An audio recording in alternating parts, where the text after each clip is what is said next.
Hello everyone, good evening. আজি আমি হাজোলৈ আহিছোঁ। হাজো এজন বিখ্যাত পঞ্চতীৰ্থ হিচাপে আৰু হাজো বুৰঞ্জীমূলকভাৱেও বহুত বিখ্যাত।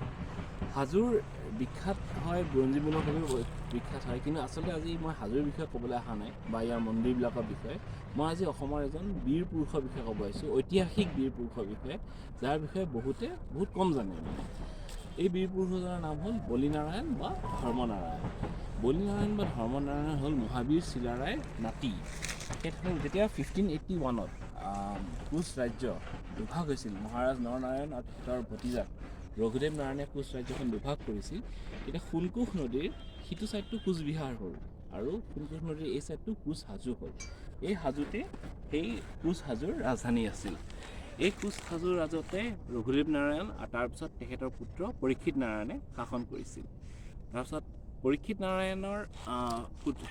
নাৰায়ণৰ দিনত 1616 চনত মোগলৰ বাদশ্বাহ জাহাংগীৰৰ লগত পৰীক্ষিত নাৰায়ণৰ যুদ্ধ হ'ল আৰু মোগলৰ আক্ৰমণত পৰীক্ষিত নাৰায়ণে নিজৰ ৰাজ্য হেৰুৱালে। তেতিয়া পৰীক্ষিত নাৰায়ণৰ দুইজন ভাতৃ বলিনাৰায়ণ আৰু গজনাৰায়ণ দুইজন আহোম ৰজাৰ ওচৰত আশ্ৰয় ল'লে। বলিনাৰায়ণক আহোম ৰজা প্ৰতাপ সিংহই দৰঙত ৰজা পাতিলে আৰু গজনাৰায়ণক আহোম ৰজা প্ৰতাপ সিংহই বেলতলাত ৰজা পাতিলে। বলিনাৰায়ণৰে আন এটা নাম আহোম ৰজাই দিছিলে ধৰ্মনাৰায়ণ বুলি, আৰু এই ধৰ্মনাৰায়ণে মোগলবিলাকৰ পৰা এই নামনি অসমৰ এই অঞ্চলখিনি উদ্ধাৰ কৰিবৰ কাৰণে অপ্ৰাণ চেষ্টা দিছিলে, বা ক'ব পাৰে যে নিজৰ পৈতৃক ৰাজ্যখন উদ্ধাৰ কৰিবলৈ খুব ৰণ কৰিছিল।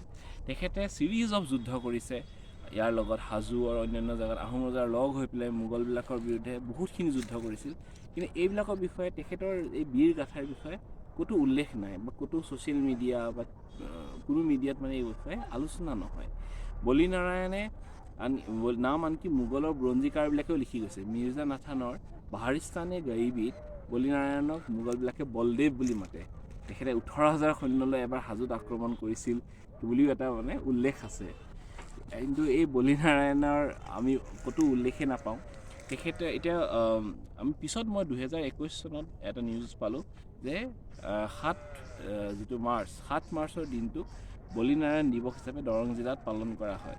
চ' এতিয়া এই 7 মাৰ্চৰ দিনটোত ময়ো সেই মহান পুৰুষজনক স্মৰণ কৰিছোঁ।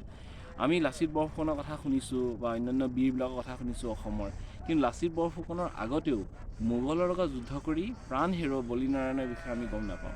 বলিনাৰায়ণে শিঙৰি যুদ্ধত মোগলবিলাকৰ লগত যুদ্ধ কৰি নিজৰ প্ৰাণ বিসৰ্জন দিছিল। ক'ব গ'লে আমি আজিৰ কালিৰ ভাষাত আমি তেখেতক শ্বহীদ বুলি ক'ব পাৰোঁ বা বীৰ গতি প্ৰাপ্ত হোৱা বুলি ক'ব পাৰোঁ। গতিকে মই এটা হিষ্ট্ৰীৰ পিচ মই ভাবিলোঁ যে আজি শ্বেয়াৰ কৰিব লাগে। 7 মাৰ্চৰ দিনটোকে বলিনাৰায়ণ দিৱস হিচাপে পালন কৰে বুলি মই নিউজত পালোঁ, আৰু মই ভাবিলোঁ যে এই অকণমান হিষ্ট্ৰীটো আপোনালোকৰ লগত শ্বেয়াৰ কৰোঁ। পিছত ডিটেইলছত ক'ৰবাত লিখি পেলাই আপোনালোকক জনাম। বাকী সকলো ভালকৈ থাকক, আৰু হোলী আহি আছে, সকলোকে ফাকুৱাৰ শুভেচ্ছা জনালোঁ। ধন্যবাদ।